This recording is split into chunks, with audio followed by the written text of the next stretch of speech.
أعوذ بالله من الشيطان الرجيم. بسم الله الرحمن الرحيم. حرمت عليكم الميتة والدم ولحم الخنزير وما أهل لغير الله به والمنخنقة والموقوذة والمتردية والنتيحة وما أكل السبع إلا ما ذكيتم وما ذبح على النصب وأن تستقسموا بالأزلام ذلكم فسق.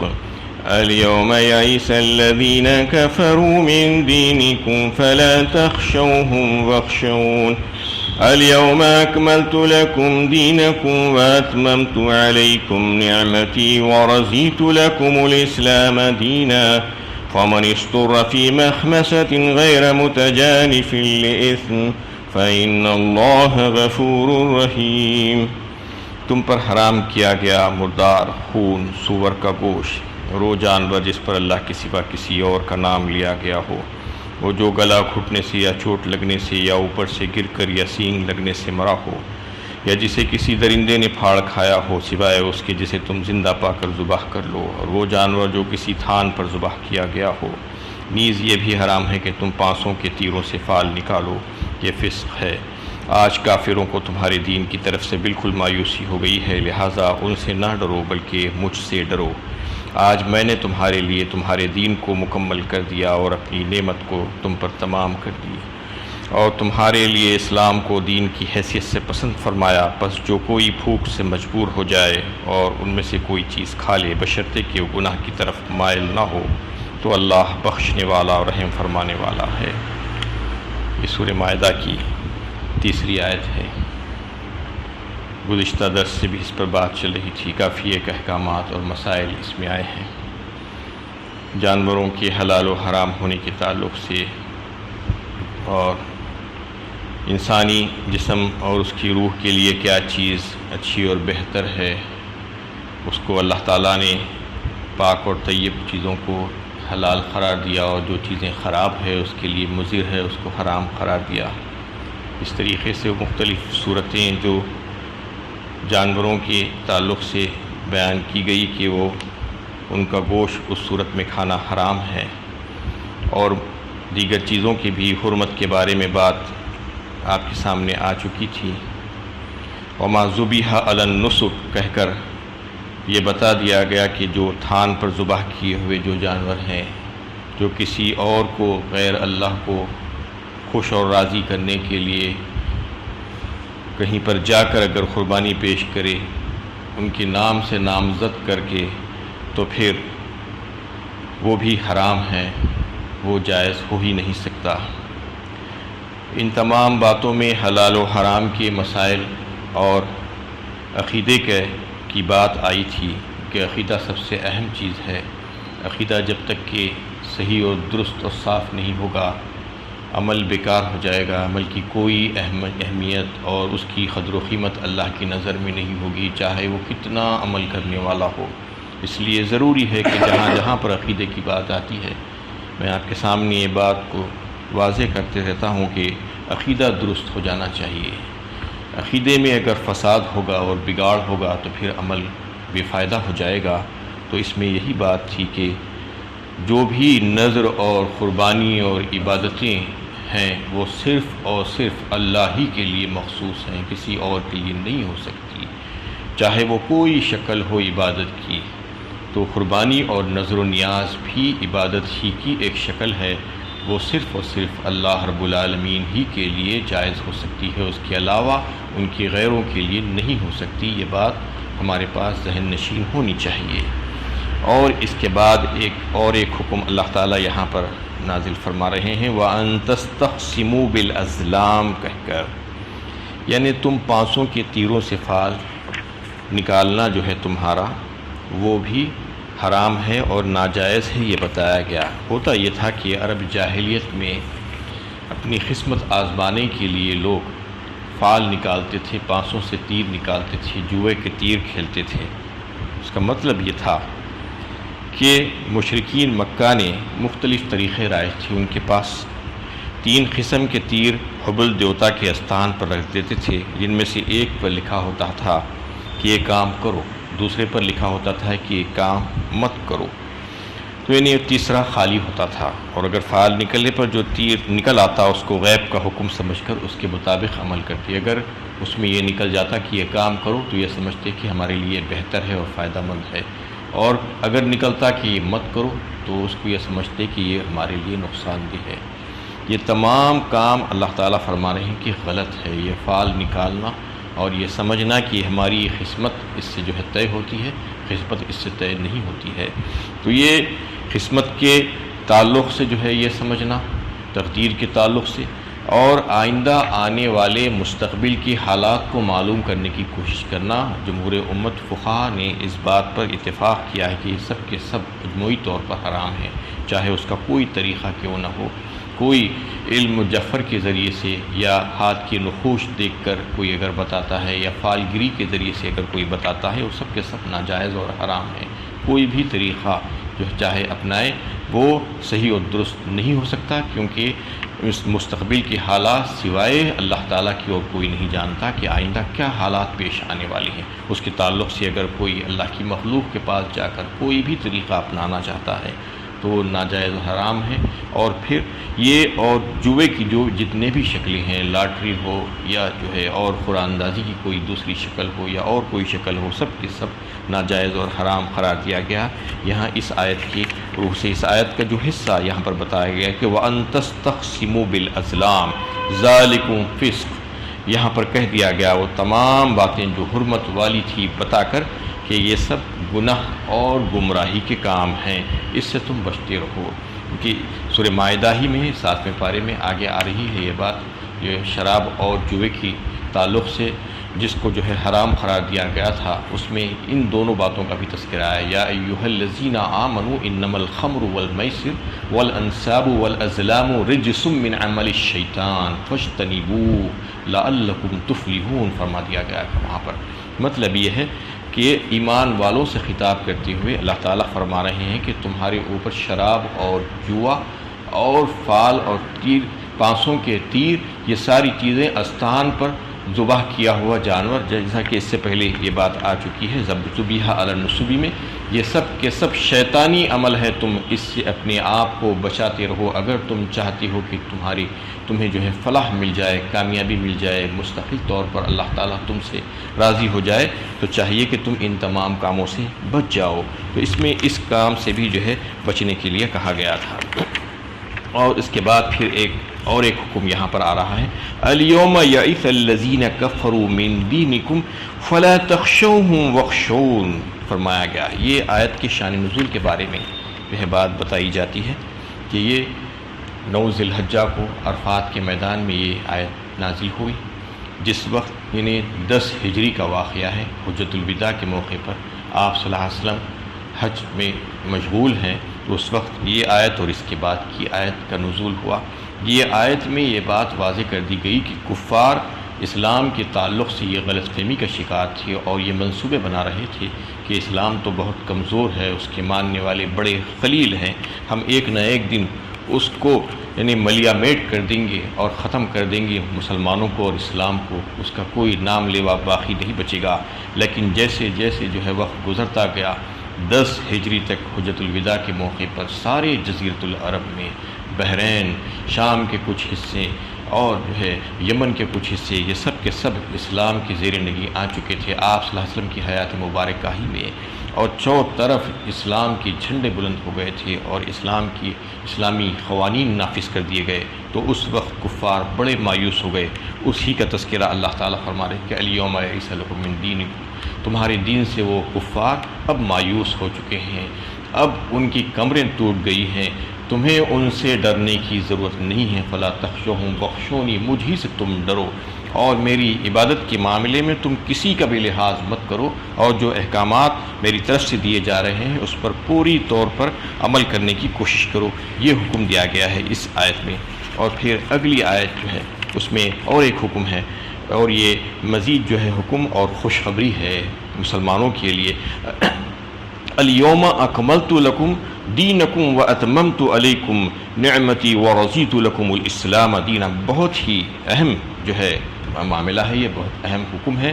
اسلام کے تعلق سے، کہ اس دن اللہ تعالیٰ یہ فرمانا چاہ رہے ہیں کہ آج کے دن ہم نے نعمت کو تمام کر دیا اور تمہارے دین کو کمال تک پہنچا دیا اور تمہارے لیے دین اسلام کو پسند فرما لیا.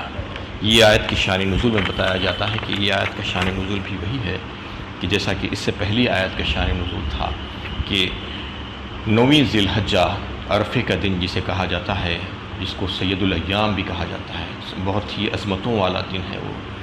اور پھر وہ مقام جو ہے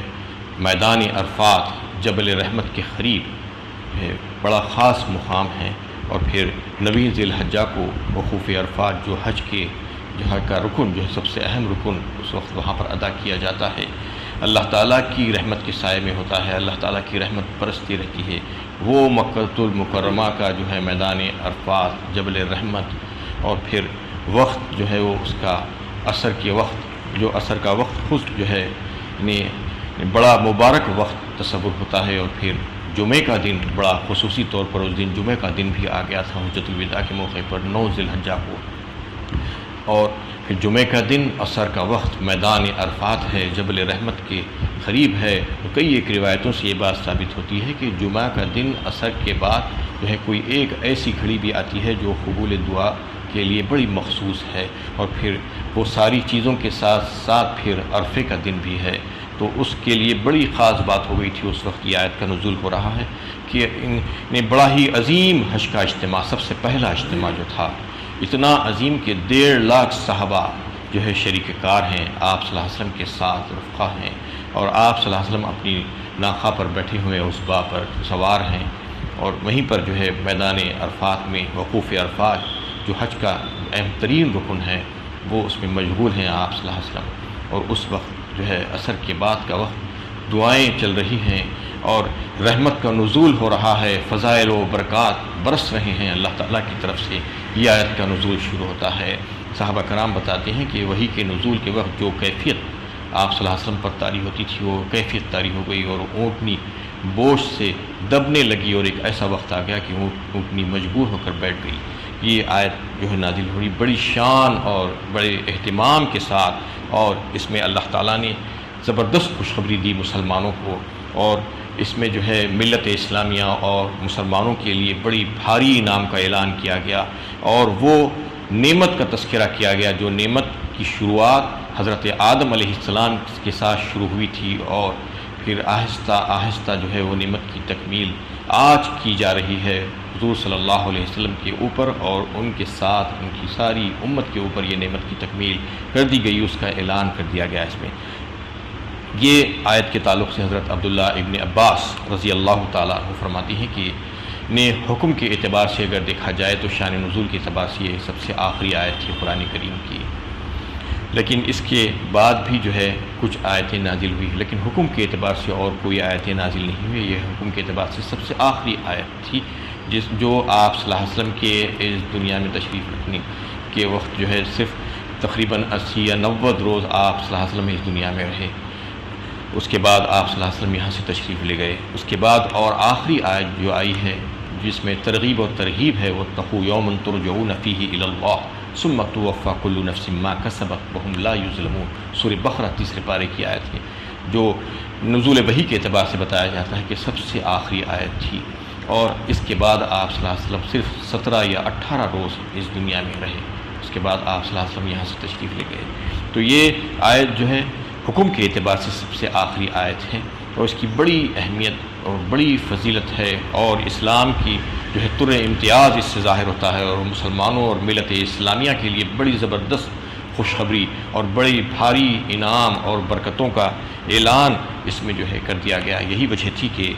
یہود کے علماء ایک وقت حضرت فاروق اعظم رضی اللہ تعالیٰ عنہ کے پاس حاضر ہوئے اور حاضر ہو کر کہا کہ آپ کے قرآن میں ایک ایسی آیت ہے جو اگر یہود کے اوپر نازل ہوتی تو ہم اس کو زبردست عید مناتے، اس دن جشن مناتے. تو انہوں نے پوچھا کہ کون سی آیت ہے؟ اس پر وہ لوگوں نے یہی آیت کا حصہ تلاوت کیا، الیوم اکملت لکم دینکم واتممت علیکم نعمتی ورضیت لکم الاسلام دینا، میں کر تو انہوں نے فرمایا کہ ہم جانتے ہیں کہ یہ آیت کا کیا مقام اور مرتبہ ہے اور یہ کب نازل ہوئی، کن حالات میں نازل ہوئی ہے، اور یہ بڑے عظمتوں والا دن تھا جس دن یہ نازل ہوئی۔ اس دن جمعہ بھی تھا اور عرفہ بھی تھا، لیکن اس کے باوجود ہم لوگ یہود و نصارہ کی طرح جو ہے کسی تاریخی واقعات کو یا کسی یعنی شخصیت پرستی کی بنیاد بنا کر ہم اس کی اتباع کرتے ہوئے عیدیں مقرر نہیں کرتے، بلکہ ہماری عیدیں تو مقاصد کے تحت ہوتی ہیں اور جو ہے اللہ تعالیٰ کی وہ مقرر کردہ ہوتی ہیں۔ اللہ تعالیٰ نے ہم مسلمانوں کے لیے 2 عیدیں مقرر فرمائی ہے، عید الفطر اور عید الاضحیٰ۔ وہ جو ہے اللہ تعالیٰ کی طرف سے بڑی مقصدیت رکھتی ہے اس میں، لیکن اس کے باوجود آج مسلمان عیسائیوں کو اور دیگر قوموں کو دیکھتے ہوئے، جیسا کہ عیسائیوں نے حضرت عیسیٰ علیہ السلام کا یوم پیدائش بڑی زور و شور اور جوش و خروش کے ساتھ مناتے تھے، شروع سے یہی ان کا سلسلہ چلا آ رہا ہے، جس کو کرسمس بھی کہا جاتا ہے۔ تو اس کو دیکھ کر مسلمانوں نے بھی حضور اکرم صلی اللہ علیہ وسلم کی حیات مبارکہ کے تعلق سے یہ سوچ لیا کہ ہم بھی انہی کی طرح ان کی سالگرہ اور برتھ ڈے منائیں گے۔ یہ سوچ کر انہوں نے بھی یہی کام شروع کر دیا جس کی کوئی اصل دین میں نہیں ہے، جس کے تعلق سے جو ہے انہوں نے ایسے ہلے گلے شروع کیے اور ایسی حرکتیں اور خرافات اس میں شروع کر دی کہ روشنیاں لگانا، آتش بازیاں کرنا، ناچنا گانا، میوزک اور اس کے علاوہ جتنی بیہودگیاں ہو سکتی تھی اس میں انہوں نے اختیار کر لیا، جس کا جو ہے شریعت اسلامی سے کوئی تعلق نہیں ہے۔ صحابہ کرام، تابعین، طب تابعین، سلف و صالحین اور اکابرین ملت جو ہے نا یہ کام کبھی بھی نہیں کیا تھا، ان کے عمل سے یہ بات ثابت نہیں ہوتی ہے، لیکن مسلمان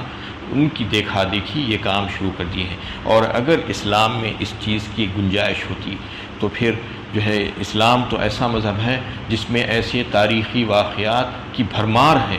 ہزاروں لاکھوں نہیں کروڑوں ہیں۔ اگر آپ دیکھیں تو 1,24,000 پیغمبر انبیاء کرام مبعوث کیے گئے دنیا میں، ان کی برتھ ڈیز، ان کی پیدائش کے دن اور پھر ان کے کیسے کیسے کارنامے تھے، وہ کارناموں کے دن و واقعات، اور پھر حضور اکرم صلی اللہ علیہ وسلم کی حیات طیبہ کو اگر آپ نظر ڈال کر دیکھیں تو کوئی دن، کوئی وقت ایسا نہیں گزرا آپ صلی اللہ علیہ وسلم کی حیات مبارکہ کے جس میں آپ نے کوئی کارنامہ انجام نہ دیا ہو اور جس میں کوئی کمال جو ہے آپ کا نظر نہیں آتا ہو، ایسا نہیں ہو سکتا۔ ہر روز آپ نے کمالات جو ہے آپ کے کمالات پیش کیے گئے ہیں، اور غزوات کے موقعوں پر بھی معجزات جو آپ کو عطا کیے گئے، ہزاروں کی تعداد میں معجزات، قرآن کریم کا نزول، یہ تمام چیزیں جو ہے ایسی ہیں کہ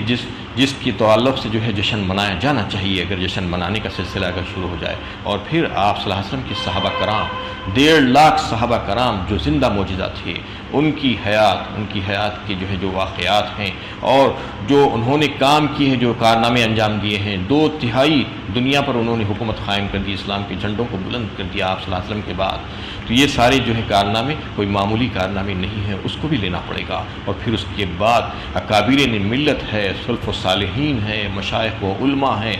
ہزاروں نہیں لاکھوں کروڑوں ہیں ملت میں ایسے لوگ جو نیک اور جو ہے خدا ترس لوگ، ان کے کارناموں کو بھی جو ہے لینا پڑے گا، ان کی بھی سالگرہیں منانی پڑیں گی۔ آخر کتنی جو ہے سالگرہیں منائی جائیں گی، کتنے واقعات کو جو ہے لے کر اس کا جشن منایا جائے گا۔ اس لیے اسلام نے جو ہے ایسی ساری چیزوں کو خرافات، جاہلیت کہہ کر رد کر دیا اور کہہ دیا گیا کہ یہ سب چیزوں کا اسلام میں کوئی مقام نہیں ہے، کیونکہ اسلام مقصدیت دیکھتا ہے، کوئی مقصد کے تحت کام ہوتا ہے، اور اللہ تعالیٰ کی طرف سے حلال و حرام اور عیدیں اور جو بھی چیزیں ہیں وہ اللہ تعالیٰ ہی کی طرف سے مقرر کردہ ہیں۔ ہم کو کوئی اختیار اس میں نہیں دیا گیا کہ ہم کوئی ذرا خوشی کا موقع دیکھ لیں تو اس کو عید قرار دیں، اور کوئی غم کا موقع دیکھیں تو عید ہے بھی اگر تو اس کو عید نہ کہیں اور غم کا دن کہہ کر جو ہے اپنے طور پر اس کو منانا شروع کر دیں۔ یہ ساری چیزیں اسلام سے بہت دور ہیں، اسلام سے اس کا کوئی تعلق نہیں ہے۔ تو یہ آیت کے یہ حصے میں جو ہے یہ بات واضح کر دی گئی کہ اس میں اللہ تعالیٰ نے ایک زبردست نعمت مسلمانوں کو آپ صلی اللہ علیہ وسلم کے ذریعے سے جو ہے عطا فرما دی اور اس کی تکمیل فرما دی گئی، اور دین اسلام کو جو ہے مسلمانوں کے لیے جو ہے پسند فرما لیا گیا۔ وآخر دعوانا ان الحمد للہ رب العالمین۔